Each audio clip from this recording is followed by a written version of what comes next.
Chez Yvan Marcon, le chrysanthème est une histoire de famille. Horticulteur de père en fils depuis 5 générations, la fleur a fait la renommée de l'entreprise. Emblème de la Toussaint, cette année, Yvan a planté 28 000 boutures pour faire face à la demande. C'était la seule plante qui était fleurie à cette époque de l'année. Clémenceau voulait mettre quelque chose sur le cimetière pour les morts, pour les combattants. Et il n'y avait que cette fleur disponible à l'époque. Ce qui fait que voilà, maintenant le chrysanthème c'est devenu un petit peu la plante des tombes.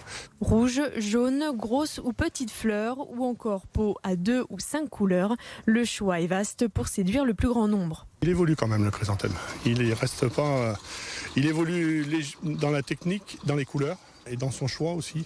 Des choix de formes de fleurs de marguerite, de fleurs de choses comme ça qu'on n'avait pas forcément avant. Peu gourmand en eau et facile d'entretien, le chrysanthème est devenu sans conteste le premier choix pour fleurir les cimetières. C'est une plante vivace, donc vous pouvez tout à fait faire refleurir les années suivantes. Une fois qu'elle a perdu ses fleurs, son feuillage, il suffit de la tailler, la protéger un petit peu du gel pendant l'hiver et ensuite le printemps suivant, ça repart. Mais il est dommage de profiter de ces fleurs une seule fois dans l'année. En effet, les chrysanthèmes sont idéales pour fleurir les jardins.